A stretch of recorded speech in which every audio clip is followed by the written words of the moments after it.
Gracias, hermanos, por todos aquellos que en estos días han estado aquí fielmente apoyando con su presencia los cultos de esta conferencia. Espero, hermanos, que Dios haya hecho algo en tu vida. Ha sido de gran bendición para mí estar aquí, volver a ver a personas que ya llevamos años conociendo, saludar a otras personas que no conocíamos. Gracias por cada saludo, cada comentario, cada expresión de gratitud por la conferencia, por las predicaciones, y disfruto el tiempo de compañerismo con el pastor y a otros siervos aquí. Y bueno, ya después del lunes, ayer martes, ya pudimos comenzar a probar un poco de los manjares de la hermana Oli. Amén. Es una bendición, hermanos, el pasar tiempo así como el que mencionaba el pastor, en ayuno y oración. Ya por 14 años hemos comenzado el día 1 de enero y los 31 días de enero y luego 9 más de febrero para volver a reiniciar la sensibilidad del alma, del espíritu para el año que está por delante. Y no es cierto, no te mueres. El diablo te dice que te vas a morir. Y hay tiempos que parece ser te vas a morir. Pero no. Reaviva el alma.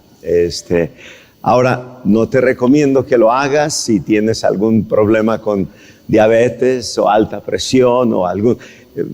no sé qué recomendarte allí, pero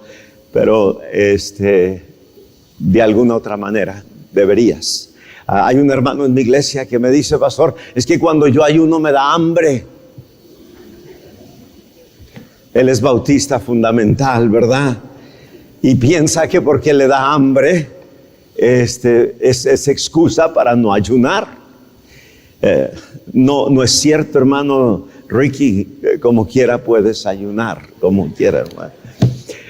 Un poquito de información, hermanos, de los libros allá atrás, en la última mesa, la que no tiene manteles largos, la que, bueno, está este libro especialmente para personas que están estudiando con más profundidad los profetas como predicadores, introducción a los profetas hebreos.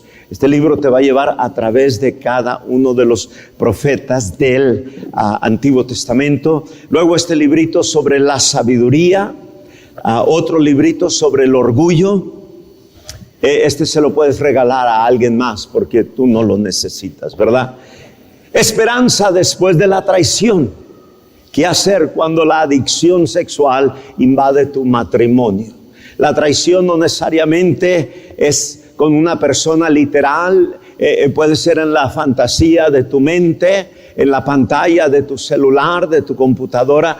Esperanza después de la traición. Luego, este librito, hermanos, La familia auténticamente cristiana. Es el único libro que yo conozco que trae un capítulo acerca de enseñar a tus hijos sobre la sexualidad. No dejes que la escuela del gobierno les enseñe la sexualidad. Te los van a pervertir. Enséñales bíblicamente un tema que ha sido completamente dejado para que el mundo les enseñe. Ahí está ese librito. Solamente queda un ejemplar de cada uno, entonces pasa por allí y llévatelo. Luego traemos este manual. Aquí tienes pastor, maestro, escuela dominical. Tienes material para más de un año de escuela dominical, transformados en su imagen. El plan de Dios para transformar tu vida. Es un excelente manual, ¿ok? Ayer el hermanito que dijo que sabía inglés y se los llevó para atrás, se robó 2. Yo confío que si saben inglés no se va a robar ninguno, pero mira, es el mismo, ya los va viendo, ya va a escoger uno.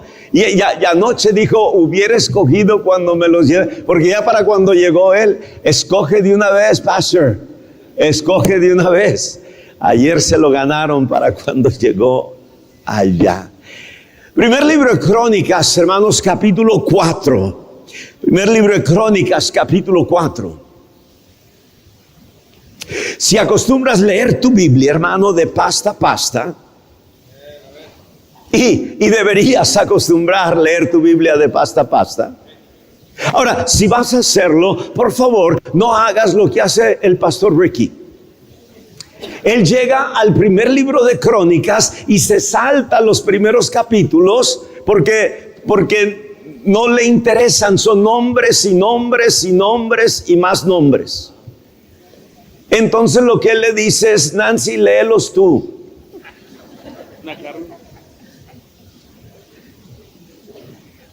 Ahora, no solamente aquí en el primer libro de Crónicas vas a encontrar esto. Hay otras porciones de la Escritura que pareciera ser no tienen ningún valor espiritual. No, la Escritura dice, toda ella es inspirada por Dios y útil. Pastor, pero lo único que hay aquí son nombres y nombres, y luego son nombres rarísimos. Pastor, ¿para qué está eso aquí? Dios honra a los que le honran. Amén. Si un día tú cruzas la frontera y vas a Estados Unidos y vas a la capital de nuestra nación, en la capital de nuestra nación hay grandes muros honrando a los héroes de la Primera Guerra Mundial, de la Segunda Guerra Mundial, de la guerra en Corea, de las diferentes guerras que ha habido en nuestra nación. Y en aquellos grandes muros, hermano, lo único que vas a encontrar son nombres, no fotos, nombres.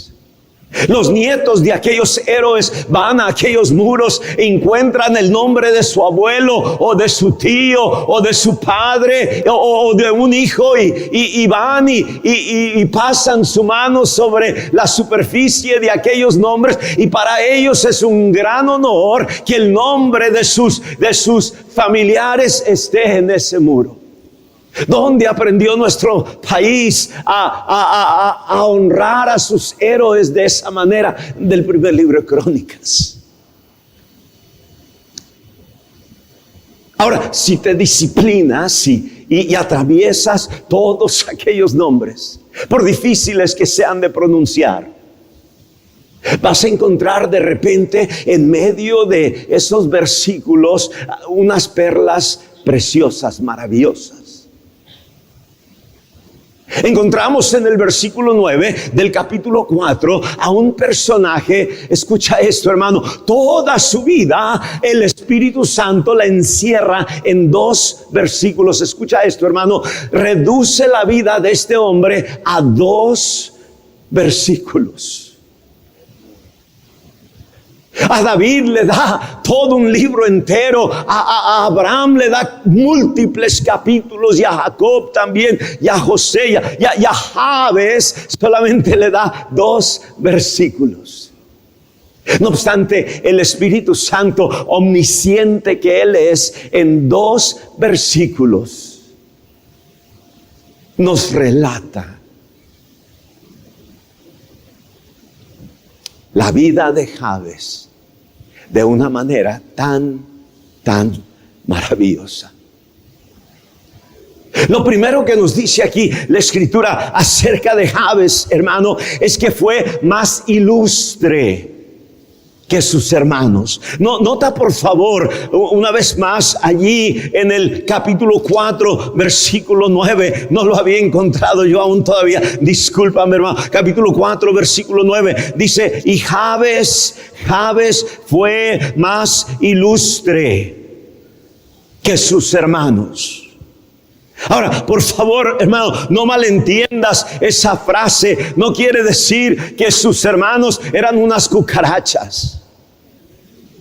Probablemente sus hermanos, ellos eran personas muy ilustres también, solo que José fue más ilustre que sus hermanos.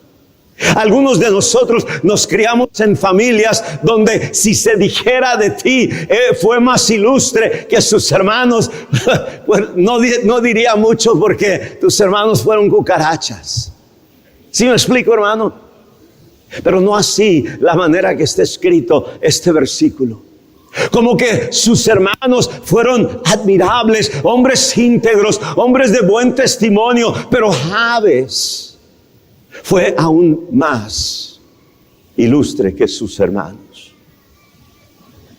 La palabra ilustre no tiene que ver con la marca de tu carro o la marca de tu corbata o el calzado que tú traes o la vecindad donde tú vives. La palabra ilustre no tiene que ver con tu cuenta bancaria, con posesiones terrenales. La palabra ilustre habla del carácter.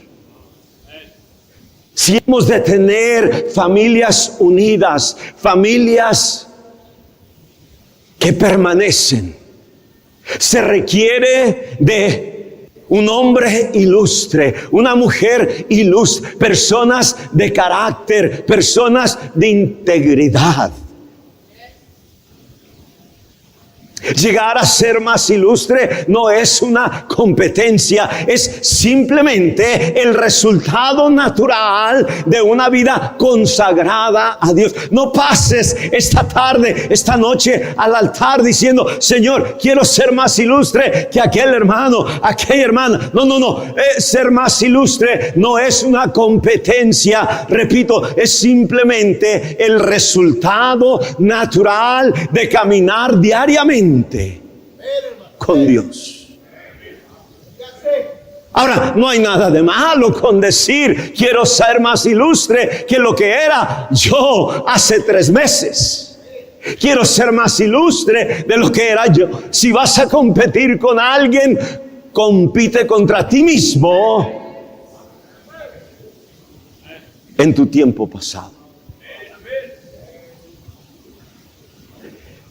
Nota por favor, hermano, lo que fue el inicio de Jabes, el principio de su vida.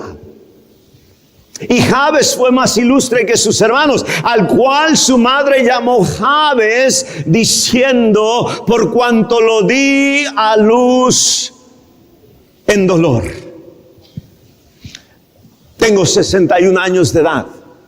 Yo sé que parece que tengo 80.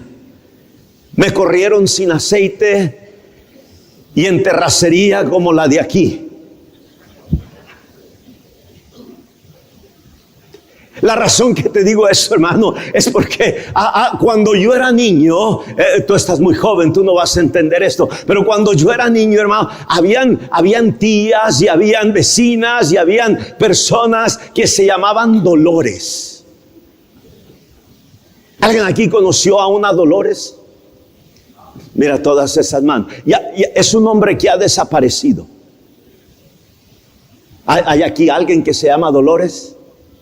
Ok, te veo en el bautisterio, te bautizo y te cambio de nombre, hermana. Gracias.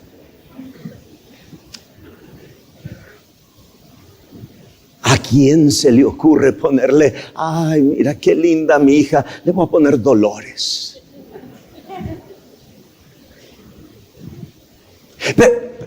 Pero mira, ese es el nombre de Jabes. Por cuanto lo di a luz en dolor. Y aquí nos habla acerca del embarazo de la madre de Jabes. No sabemos, la escritura no nos explica si su embarazo fue un embarazo no deseado, si fue un embarazo de alto riesgo, si los dolores de parto les sorprendieron por allá sola en un monte. No nos detalla, solamente nos dice que fue algo muy complicado, muy doloroso. No necesariamente en lo físico, quizá fue en lo emocional, no sabemos si quedó viuda durante su embarazo, fue abandonada durante, no sabemos. Pero escucha esto, hermano, no obstante el inicio difícil, el inicio complicado de Jabes, aún con ese nombrecito Jabes, ¿qué tal te gustaría ir a la primaria con ese nombre? No se diga la secundaria. El bullying comenzó con Jabes. Y escucha, hermano, no obstante todas las desventajas de la vida de este varón, fue más ilustre que sus hermanos. ¿Estás captando eso, hermano? Hay muchas personas aquí que tu vida comenzó con grandes desventajas. Yo veo a algunos de estos niños llegar en las rutas. Al lado de ellos no viene un papá con una corbata, con un saco, con una Biblia debajo de su brazo. Llegan solitos.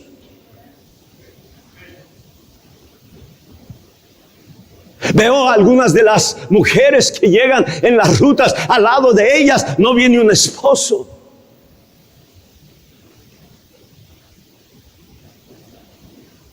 Y lamentablemente, hermano, las desventajas que muchos de nosotros tenemos o tuvimos llegan a ser nuestra excusa para no ser lo que Dios quiere que seamos. Pastores, que si usted supiera quién fue mi padre, si usted supiera quién fue mi madre, si usted supiera dónde nosotros vivíamos en una casita de cartón, si usted supiera. Y hay un sinnúmero de pretextos que podemos nosotros usar para nunca ascender a donde el Señor quiere que vivamos. Escucha, hermano. Tenemos aquí a un varón que cada vez que alguien le hablaba, Jabes, le estaba recordando su triste pasado. Y no obstante, llega a ser más ilustre que sus hermanos.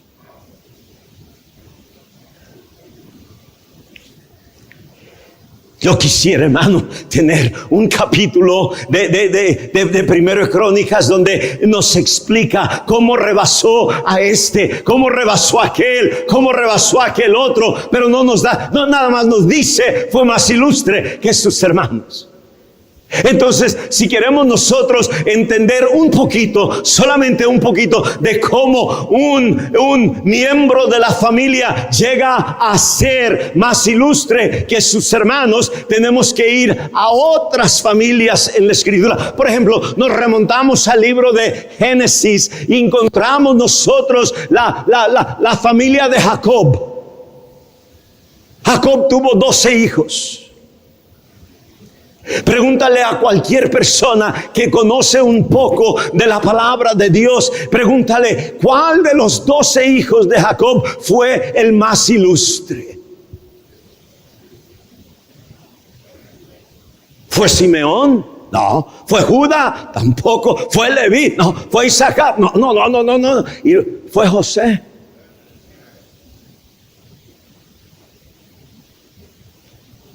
Y si tú tomas una votación, hermano, de 100 personas que conocen la Escritura, 100 personas te van a decir, el más ilustre fue José. Ahora, de la vida de José y de sus hermanos tenemos mucha información. Y vemos cómo José llega a ser más ilustre que sus hermanos. Ahora, si tú preguntas, oh, pastor, ¿y el más ilustre siempre tiene la vida más fácil?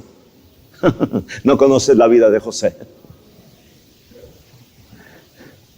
No desees ser más ilustre de lo que fuiste hace 3 meses, de lo que fuiste hace 3 años. No desees ser más ilustre si piensas que eso te va a llevar a una vida más cómoda, a una vida más fácil. No. Ahora, eventualmente él llega a ser el segundo de todo Egipto, pero aún como el segundo de todo Egipto, José no tiene una vida fácil.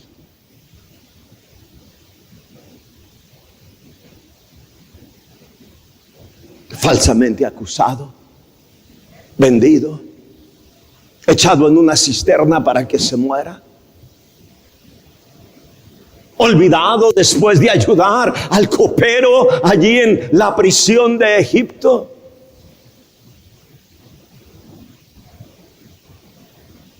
No obstante, merece la pena ser más ilustre de lo que jamás has sido en tu vida. Algunas personas aquí, hermano, van en deterioro. En un tiempo atrás eras más ilustre de lo que eres ahora.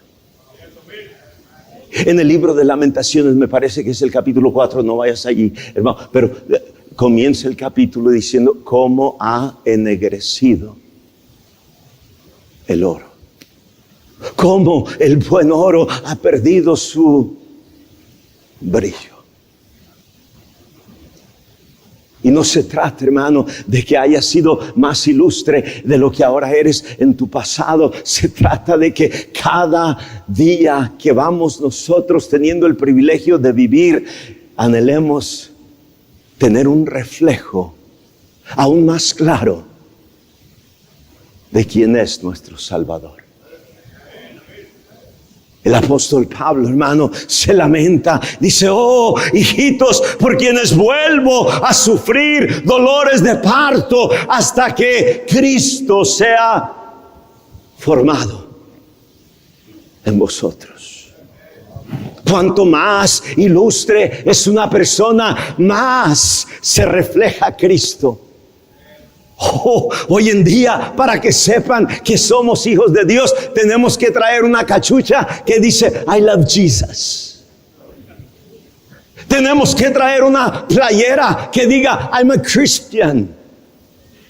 Necesitamos calcomanías en la defensa de nuestro carro con una palomita o un pescadito. Porque si no lo anunciamos, nadie se da cuenta.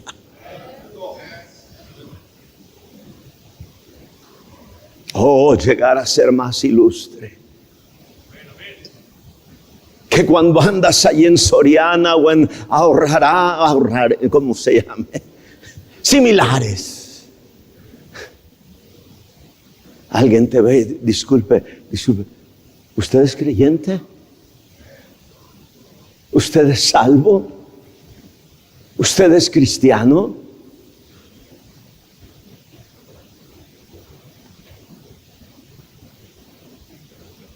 Pasamos de la familia de Jacob y nos vamos, hermano, a la familia de Isaí. Un día le dice el Señor a Samuel, vete a Belén, ve a la casa de Isaí y de allí me proveeré el segundo rey de Israel. Escoge al más ilustre. Por si no recuerdas, hermano, Isaí tenía 8 hijos. Llega Samuel con el cuerno, no el de chivo. Algunos rápidos no. El cuerno lleno de aceite para ungir al segundo rey. Entra a la casa de Isaí, al primero que ve es a Eliab. Y Samuel, escucha esto, hermano. Samuel, el personaje más, en mi opinión, tú puedes tener otra opinión equivocada, en mi opinión acertada.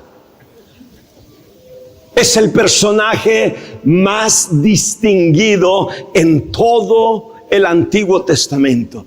Samuel, sí, Samuel.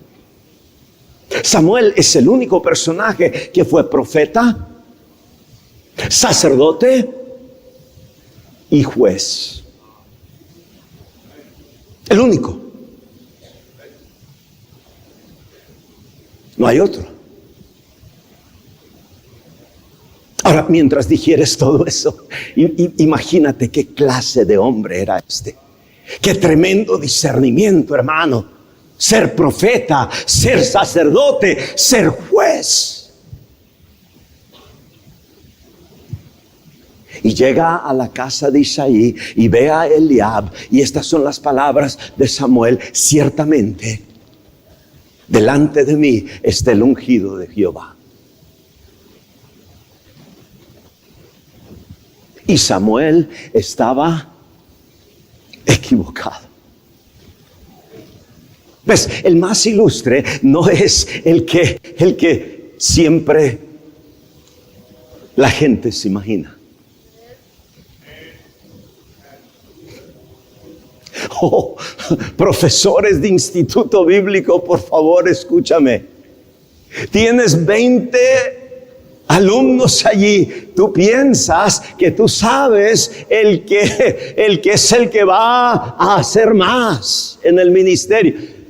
Estás bien errado. Muchos de los que profesores se imaginaban tronaron a los 6 meses. Es más, nunca se arrancaron cuando dieron el disparo. Y el que menos se imaginaban, 40 años después todavía va chicoteando la potranca. Han llegado tormentas, han llegado pruebas, ha venido cáncer, han venido, hermano, un montón de adversidades, y aquel varón no se ha echado para atrás. Hay profesores que han tenido que ir y han tenido que, discúlpame, nunca me imaginé que tú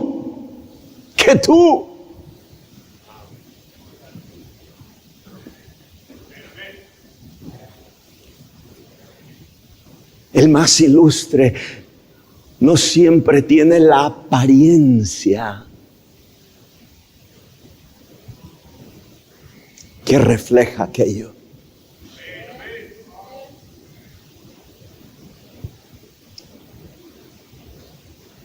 El comentario sobre Jabes no es Jabes a los 20 años de edad. El comentario de Jabes fue más ilustre que sus hermanos. No es un comentario que se hace de Jabes a los 25 años de edad, a los 30 años de edad. Es un comentario que se hace de la vida de Jabes, hermano, cuando Jabes termina su vida.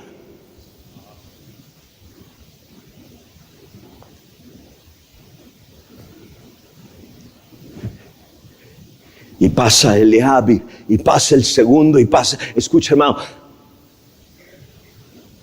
Isaí tuvo 8 hijos.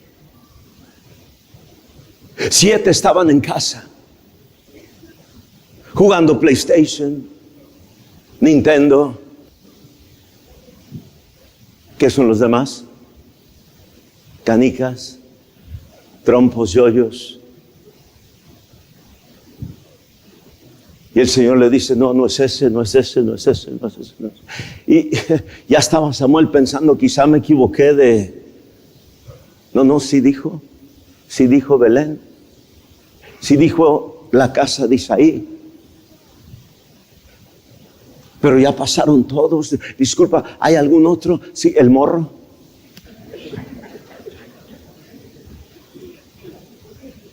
¿Qué edad tienes? ¿Qué edad tienes? 15. El morrito tenía como 12. Más chico que este. ¿Cómo te llamas? Isaías. David, te llamas David. ¿Cómo te llamas? David.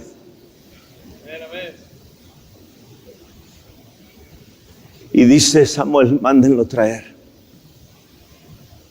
Y fueron por él. Entró más morrito que David, David.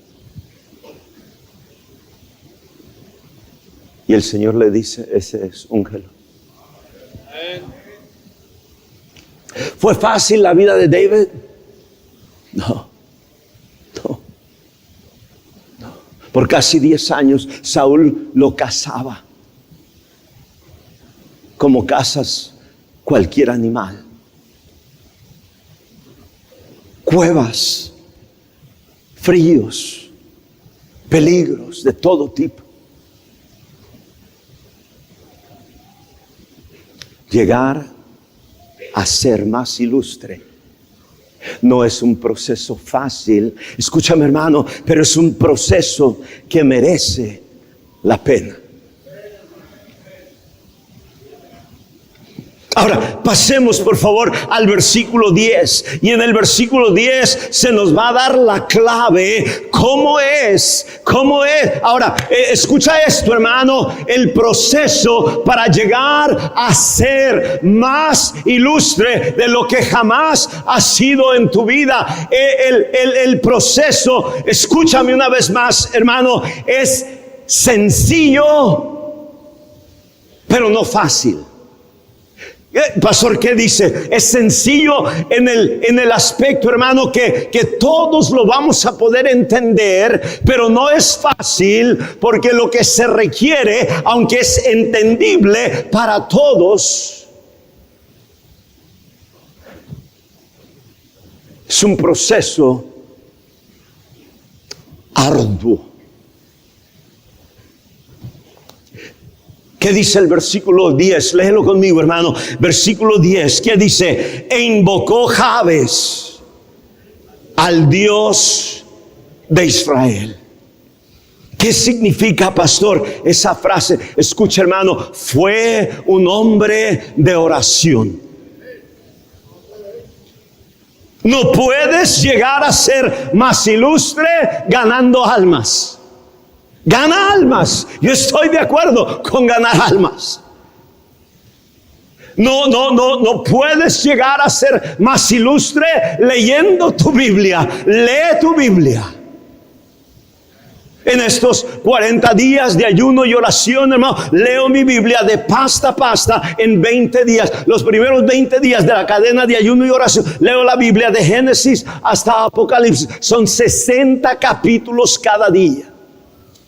Me atraso un día,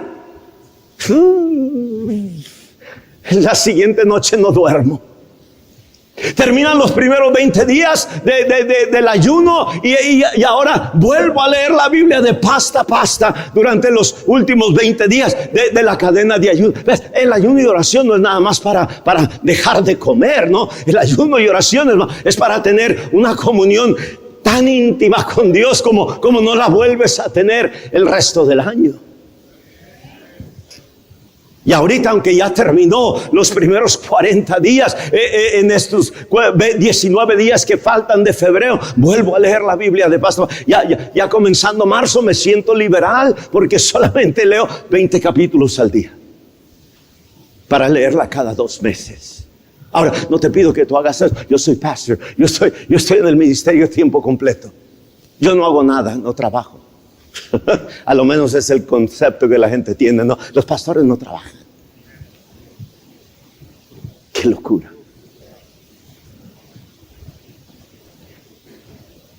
Pero no es leyendo tu Biblia la que te va a llevar a ser más ilustre. Es la oración. Es la oración. 3 amenes. Porque esa es la trágica, triste realidad en la gran mayoría de nuestras iglesias. Hermano, escúchame, la disciplina más difícil en la vida de un creyente es la oración.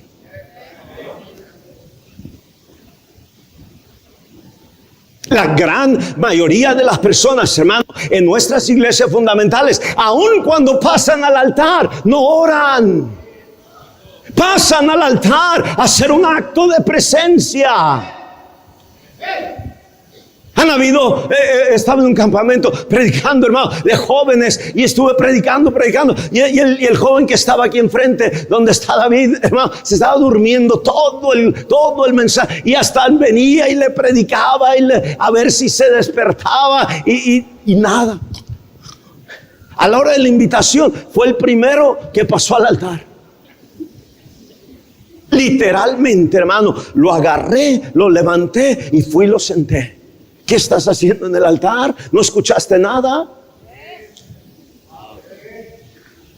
¿Estás conmigo, hermano? El problema es que ahí estaba mi güera. Terminó el culto y me dice mi güera: oye, ¿por qué hiciste eso? Le digo: ¿qué? Dice: ese pobre joven. Dice: ¿por qué lo levantaste así? ¿Por qué? Le digo: babe, toda la predicación se estuvo durmiendo. ¿A qué iba al altar? Y la güera me mata el gallo. Todavía no suelto el gallo. En la mano me mata el gallo. ¿Sabes qué me dijo la güera? Dice: quizá pasó a arrepentirse.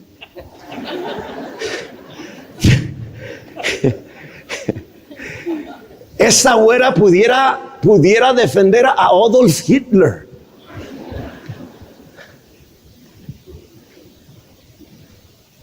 ¿Por qué no oramos como deberíamos orar, hermano? Escucha, porque no hay cosa que desencadena los ataques de Satanás con más ferocidad como cuando doblas tu rodilla y comienzas a orar.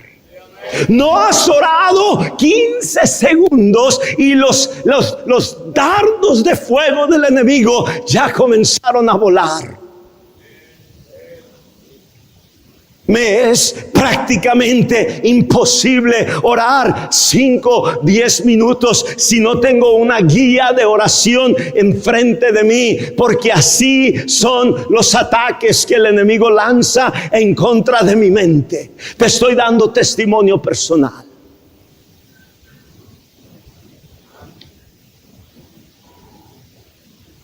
Pastor, ¿qué es lo más difícil de 40 días de ayuno y oración? Déjame decirte, la oración. No es el ayuno. No es la falta de alimento. No es el hambre. No son las náuseas. No son los calambres. Es la oración.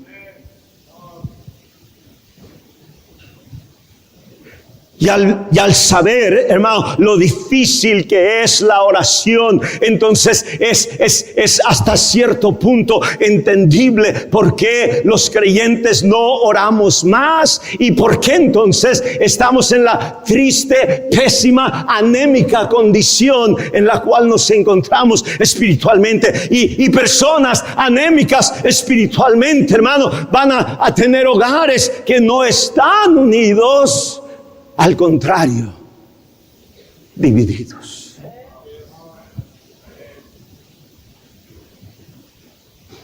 Pero hay otras razones por las cuales, hermano, no oramos. Nota por favor lo que sigue diciendo aquí la Escritura. Dice, versículo 10, e invocó Jabes al Dios de Israel, diciendo, escucha las 4 peticiones que hace Jabes, hermano, y no hay tiempo en esta noche. Cuando prediqué esto en mi iglesia, escucha esto, hermano, fueron 8 predicaciones.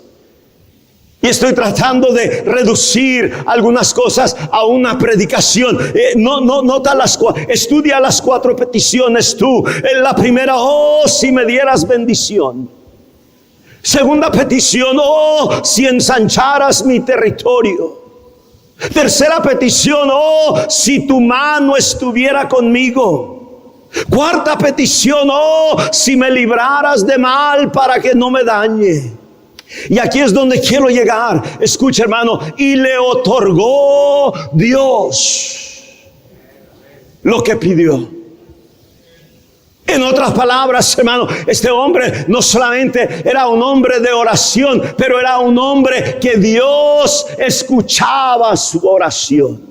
Esa es la segunda razón por qué, hermano, no oramos. Número 1, por los ataques que se desencadenan apenas comenzamos nosotros a orar. Pero la segunda razón, hermano, es que hemos llegado a la conclusión de que la oración Dios no la escucha. ¿Escuchas ese silencio?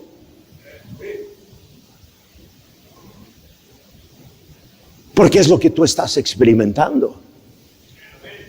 La oración Dios no la escucha. Hay personas, hermano, la gran mayoría de las personas que estamos aquí, si yo te preguntara a ti, ¿cuándo fue la última vez que Dios te contestó a ti una petición?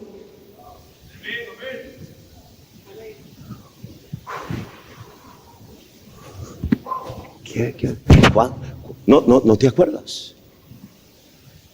Es más, hoy en día están en gran popularidad, hermano, los grupos de Facebook de oración, los grupos de WhatsApp de oración, los grupos de Instagram de oración.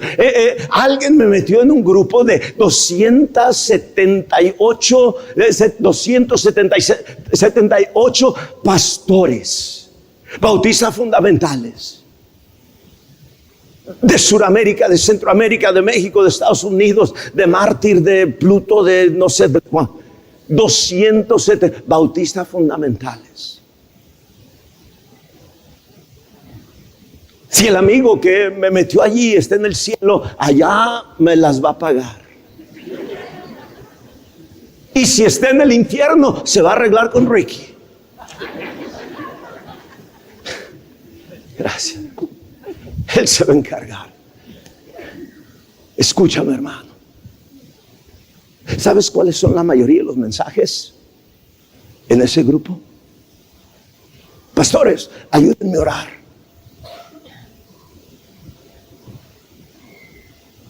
Espérame. ¿Tú eres pastor y necesitas ayuda para orar? ¿En qué triste condición va a estar la iglesia de ese pastor que necesita ayuda? ¿No sabes entrar al trono de la gracia? ¿No sabes comunicarte con tu Padre Celestial? ¿Está tu papá aquí? ¿Está tu papá aquí? ¿Dónde está? ¿Dónde? Ponte de pie. ¿Dónde está tu papá? Ven. Aunque te dé pena, ven. A mí también me diera pena, pero no hay problema. Vi que te levantó tu esposa y te mandó. Cuando tú necesitas pedirle algo a tu papá, ¿quién es tu pastor? Pastor Héctor. Si tú necesitas algo de tu papá, ¿le llamas al pastor Héctor para que él venga a pedírselo a tu papá? No. ¿Qué haces? No se oye. Tú le dices a tu papá.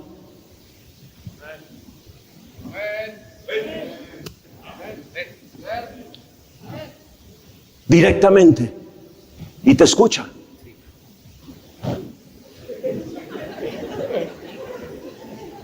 Gracias, hermano.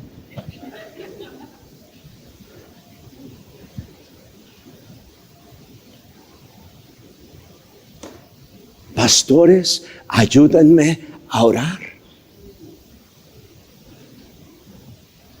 Porque ese amigo, hermano, no tiene la confianza, no tiene la seguridad de que si él ora, a él, Dios le va a otorgar lo que está pidiendo. ¿Por qué no tiene esa seguridad? Esa es la pregunta, hermano. ¿Por qué no tiene esa seguridad? Déjame decirte, hermano, ¿por qué? Porque ese amigo no sabe orar. Pastor, pero usted acaba de poner aquí la ilustración de aquel jovencito y su papá que va directamente con su papá y le dice: papá, necesito esto, y su padre le escucha y su padre le otorga. Bueno, ese es el problema, de que ahorita no hay ningún problema entre ese joven y aquel padre, o quizás sí lo hay porque allá está el papá sentado y él acá.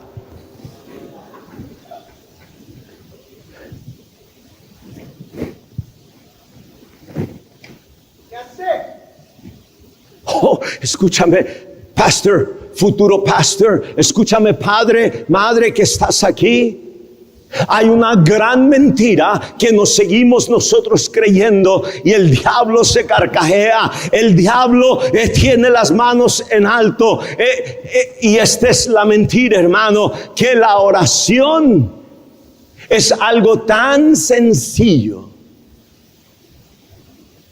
Es más, es tan sencillo que cuando nosotros discipulamos a nuevos convertidos, los enseñamos a ganar almas, los enseñamos a diezmar, los enseñamos a vestir, los enseñamos a que se deben bautizar, los enseñamos a un sinnúmero de cosas, nunca los enseñamos a orar. Ahora, ¿por qué no los enseñamos a orar? Porque a nosotros nadie nos enseñó a orar. He escuchado yo personas decir, mire pastor, la oración es sencilla. Es como que estás hablando con tu amigo y le dices todo lo que está en tu corazón y luego terminas diciéndole in Jesus' name y ya. No. Y porque tenemos ese concepto de la oración y entonces, hermano, no tenemos oraciones contestadas como Jabes. Decimos nosotros la oración es en vano. Mejor voy a mandarle mi petición a alguien más a ver si aquella persona Dios lo escucha.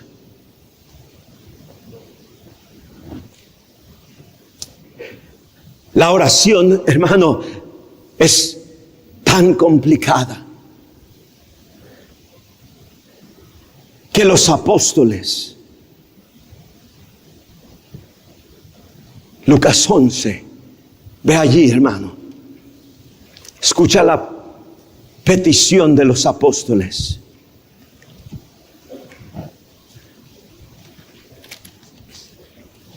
Estamos en Lucas 11. Versículo 1, aconteció que estaba Jesús orando en un lugar. Y cuando terminó, uno de sus discípulos le dijo, Señor, léelo conmigo, Señor, enséñanos a orar. Lucas 11:1.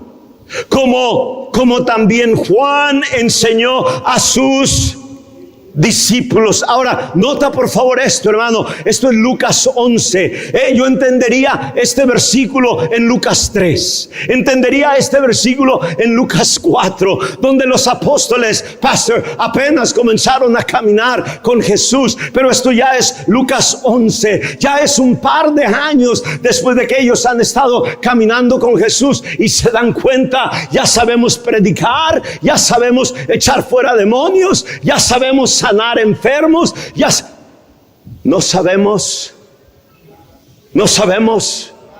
orar.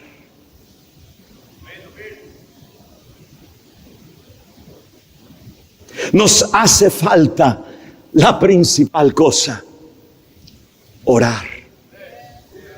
Nota por favor ahí mismo en Lucas, hermano, lo que Jesús dijo de la oración. Lucas capítulo 18, hermanos, rapidito ve allí para que el tiempo no nos gane. Lucas 18 dice el versículo 1, también les refirió Jesús una parábola sobre qué, hermano. ¿Cuál era el tema de la parábola? No se oye, la necesidad. Nota por favor, hermano, cómo Jesús cataloga la oración como escúchame, hermano, en la vida hay la lista de necesidades en la vida no es muy larga.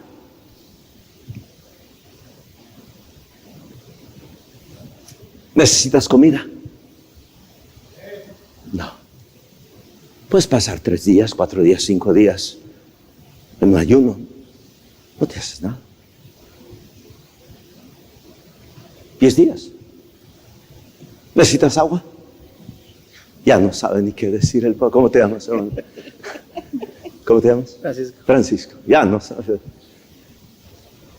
Los primeros 3 días del ayuno y oración de 40 días, los primeros 3 días no hay agua, no hay nada. 3 días.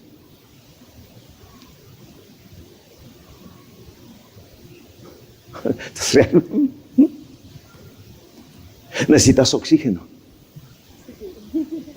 ese sí ¿no crees? A ver, déjame tapar.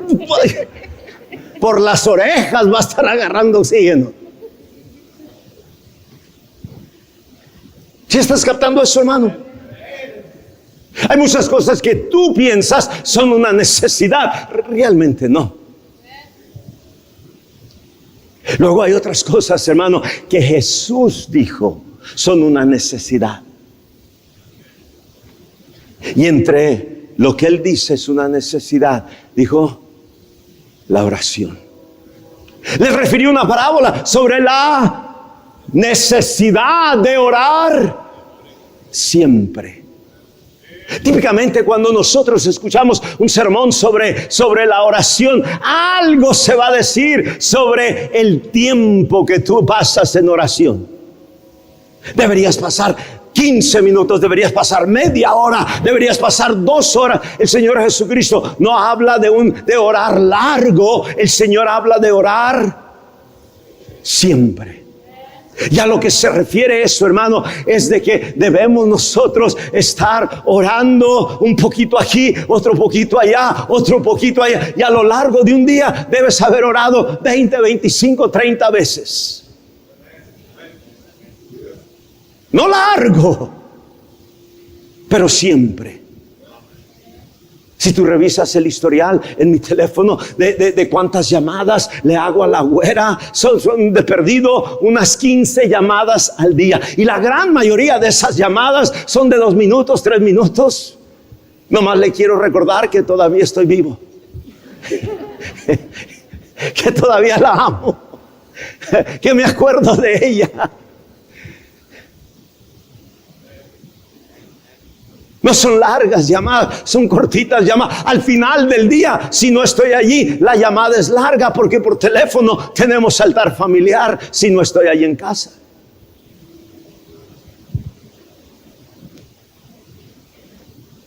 Y eso es lo que el Señor quiere de ti. Que seas una persona que oras siempre. La necesidad de orar siempre. ¿Y qué? Y no desmayar. La razón principal del desánimo de los creyentes no es que alguien no les saludó, no es que alguien habló mal de ellos, de sus hijos, de sus esposos, no es que no les gustó el sermón. La razón principal de que los creyentes desmayan, los creyentes se desaniman, abandonan sus ministerios, la razón es que no oramos. La oración, querido hermano, no solamente es para obtener algunas cosas que tú necesitas de la mano de Dios. La oración es la comunión con Dios que te ayuda a tener nuevas fuerzas para no desmayar.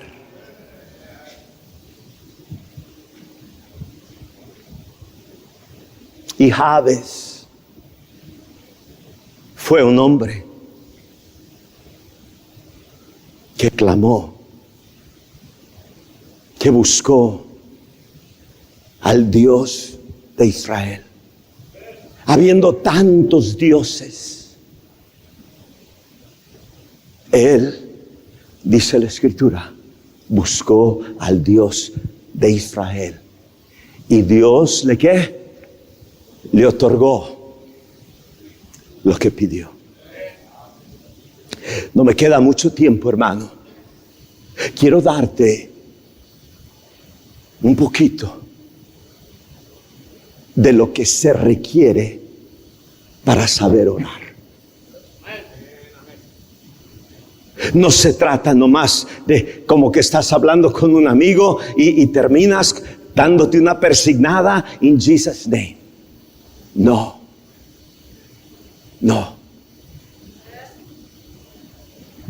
Ve conmigo, hermano, al libro de Santiago. Ve al libro de Santiago. Encuentras el libro de Hebreos, después el libro de Santiago. Si llegaste a los mapas, regrésate.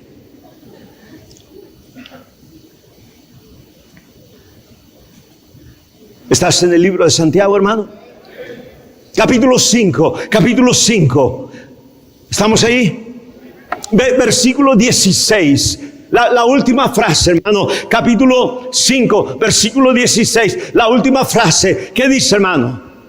La oración eficaz. ¿De quién? Del justo. ¿Qué? Puede mucho. En otras palabras, si tú no estás viviendo una vida justa, tu oración es metal que resuena. Tu oración es un címbalo que retiñe. Tu oración es abominación delante de Dios. Tu oración no llega ni a los abanicos.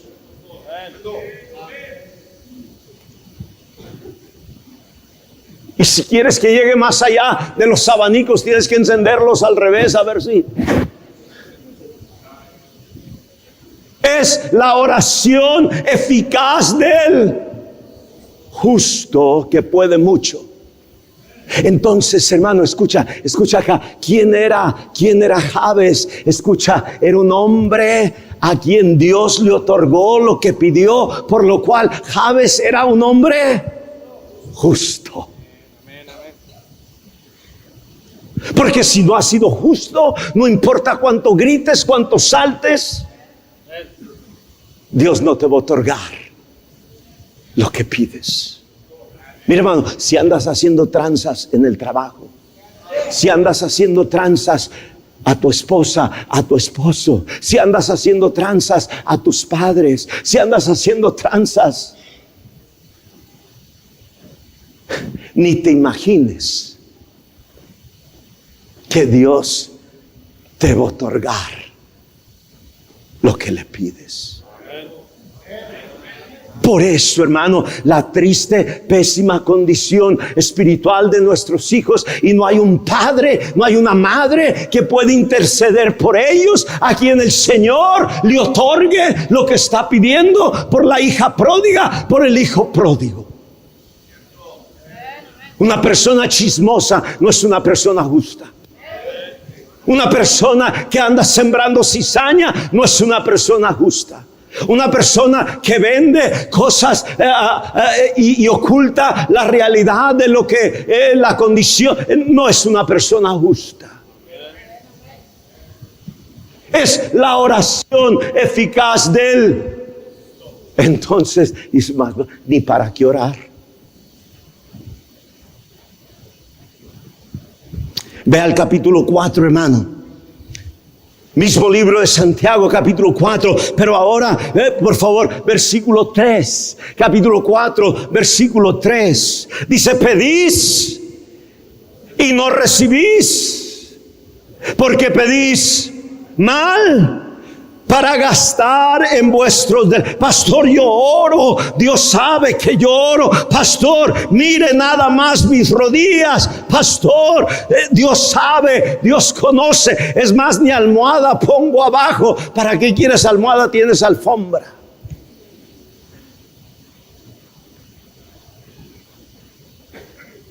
Tanto que yo oro, pastor, y Dios no me escucha. Es que Dios no escucha al injusto. Arregla esas cosas.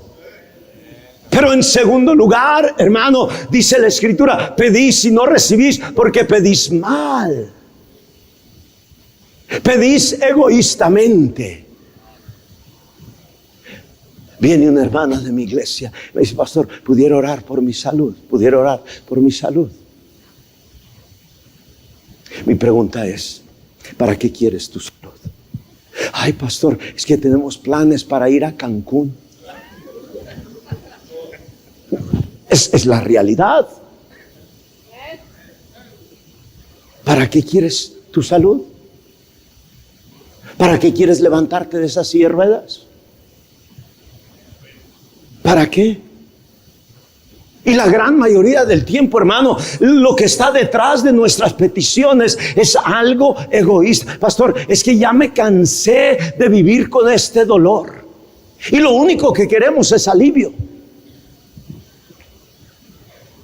De cuando en cuando voy con una persona que me pide orar por su salud. ¿Y para qué quiere? Pastor, no he podido salir a ganar almas en 2 semanas y quiero salir, quiero. Señor, te ruego, Padre, que ayudes a mi hermano.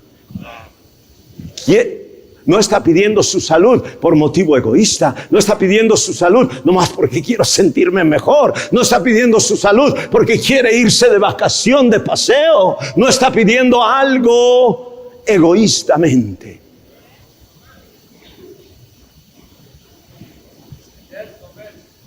Y la mayoría de las peticiones, hermano,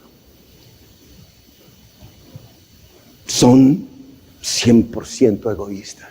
Es más, mira lo tranza que son algunos pastores.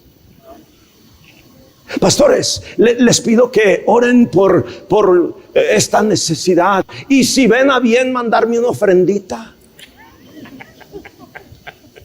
La única razón que mandaron la petición es porque querían ver si ganchaban unos pesos. Espero que no te ofendas porque es uno de los que manda más. No es cierto. Ni estás en ese grupo.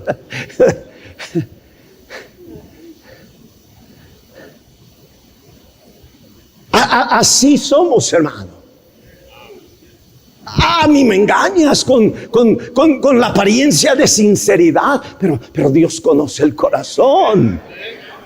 Y no me estás orando a mí, no le estás orando al pastor Ávila, no le estás orando, estás orando a aquel de quien no puedes ocultar absolutamente nada. Y Él sabe que tu petición es 100% egoísta.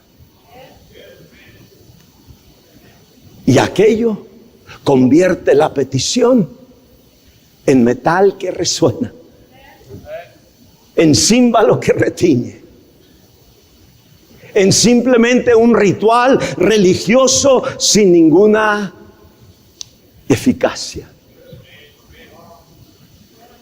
Oh Señor, enséñanos a orar. Y si bien es cierto, y hoy es cierto, que Dios no contesta peticiones egoístas, y Dios le otorga a Jabes lo que pidió, eso te da a entender qué clase de hombre era Jabes.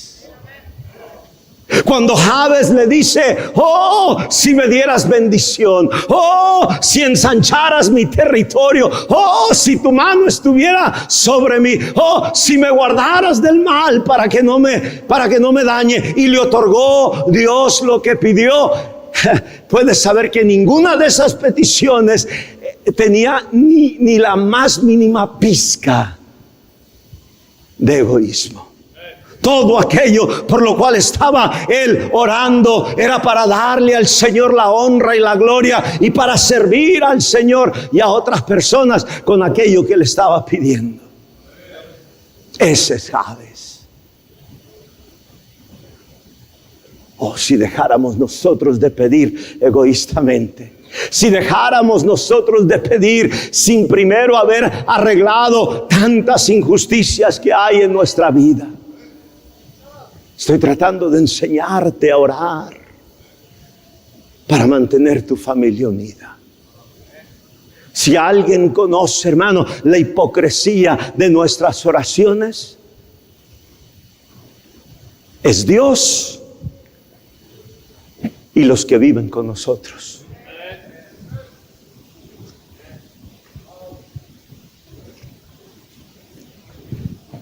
Déjame darte la tercera cosa y termino. Son como 8. Te voy a dar solo 3.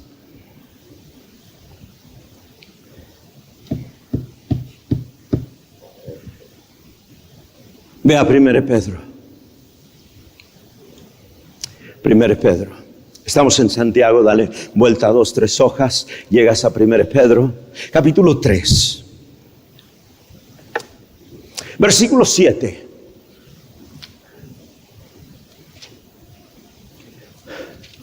Vosotros maridos, igualmente, vivid con ellas sabiamente, dando honor a la mujer como a vaso más frágil y como a coherederas de la gracia de la vida, para que vuestras oraciones no tengan estorbo.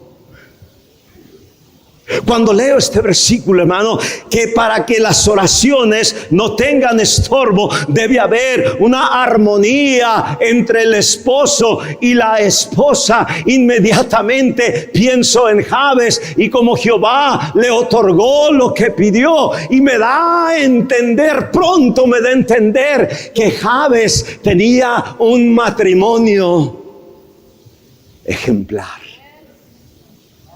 No había nada en la comunión de él y su esposa que causara que cuando él doblaba su rodilla y le dijera al Señor: oh, si me bendijeras, oh, si ensancharas mi territorio, oh, si tu mano estuviera. No había nada que estorbara aquello, y Dios le otorgaba. Sin que la Biblia me diga qué clase de matrimonio tenía Jabes, puedo discernirlo simplemente con el hecho de que Dios le contestaba sus peticiones. ¿No será, querido hermano, que hay algunas cosas injustas que necesitas tú arreglar? ¿No será, querido hermano, que quizá hay algunas cosas egoístas que necesitas arreglar? ¿No será, querida hermana, querido hermano, que hay algunos asuntos en tu comunión matrimonial que necesitas arreglar para que verdaderamente tu oración sea eficaz?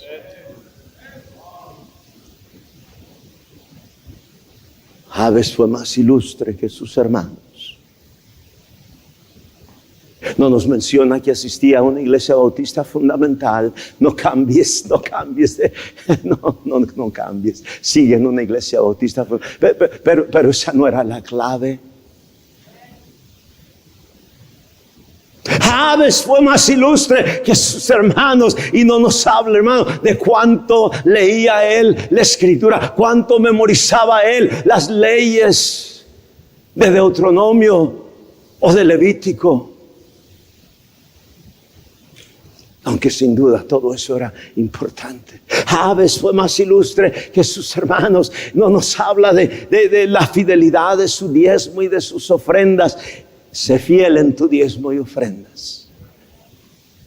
Pero lo que la escritura dice de este varón, que fue más ilustre que sus hermanos, es que invocó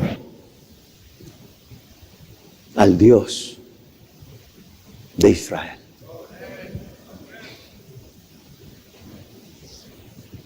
Esta noche, hermano, tú y yo necesitamos renovar nuestros compromisos en nuestra relación, nuestra comunión con Dios.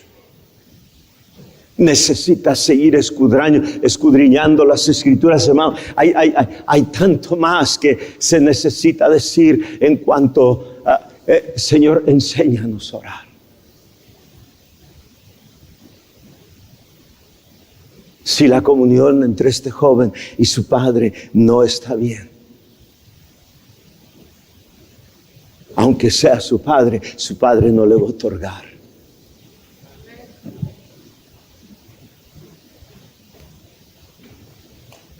Cuando el padre le otorga a aquel joven el anillo, el calzado, la túnica, la música, el becerro gordo, no es cuando andaba ya en tierra lejana viviendo perdidamente. No le manda el becerro gordo allá donde está él con sus amigos. Es cuando vuelve a haber arrepentimiento. Y llega aquel joven y le dice: Padre, he pecado contra el cielo, contra ti. No soy digno de ser llamado tu hijo. Hazme como a uno de tus jornaleros. Tan pronto termina él de decir esas palabras, hermano, se abre la puerta de comunión. Y aquel padre le otorga no solamente lo que está pidiendo, chamba, junto con los demás jornaleros. No, le otorga lo que aquel joven nunca se imaginó su padre le volvería a dar.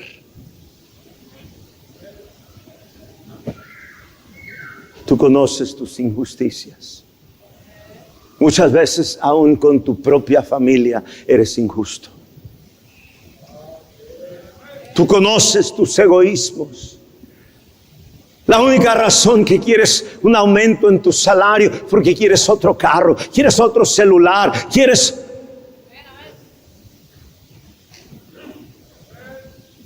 No estás pensando en misiones, no estás pensando en el proyecto de construcción, no estás pensando meramente en otro par de zapatos, otro traje.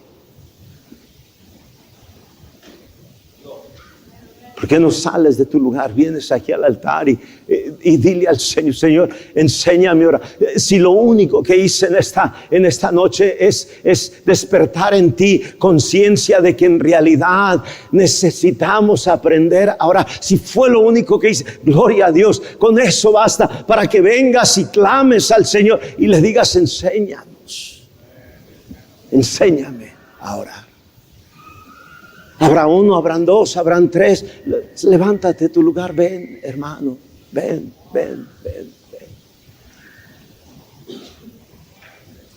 Quizá no viniste anoche y debiste haber venido anoche o antenoche, la primera noche de la conferencia, no sé. Pero déjame decirte que la clave de toda victoria en la vida del creyente es la oración. Y escúchame, hermano, la causa del fracaso de todo creyente es la falta de oración. No se puede descifrar de otra manera la oración. Sí, hemos de tener familias unidas. ¿Será porque no hay día que tu esposa y tu esposo y tu hermana, tus hijos, no se agarren de la mano alrededor de aquel comedor, no se agarren de la mano alrededor de aquella sala, de aquella recámara y se arrodillan y claman al Señor?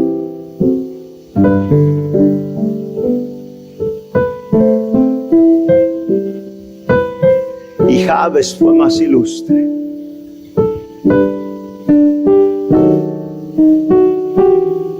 Con todas las desventajas del mundo. Y quizá por eso fue que se convierte en un hombre de oración, porque sabía que él no iba a poder salir adelante solo. No dejes, querido hermano, que las muchas bendiciones que Dios te ha dado, que lo mucho que Él te ha bendecido materialmente, se conviertan en aquello en lo cual tú te apoyas. No lo permitas. Que no obstante todas aquellas cosas, tu devoción a la oración siga siendo una práctica diaria en tu vida. Habrá alguien aquí esta noche que la razón que tú no tienes comunión con Dios es porque no tienes una relación con Dios. Él aún todavía no es tu Padre Celestial. Su Hijo aún todavía no es tu Salvador. Y esta noche, antes de irte de este lugar, tú necesitas que alguien hable contigo, tome la Biblia y te enseñe cómo puedes ser salvo. ¿Habrá alguien así? Nada más levanta tu mano en alto. Pastor, yo no estoy seguro de mi salvación. Yo quisiera que alguien tomara su Biblia, quisiera que alguien me guiara. ¿Cómo yo puedo saber que mis pecados han sido perdonados y soy salvo? ¿Habrá alguien así? Nada más levanta tu mano en alto. ¿Habrá alguien así? Arriba en el balcón, ¿habrá alguien así?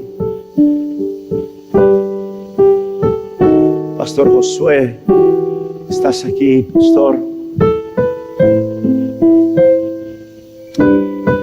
Gracias.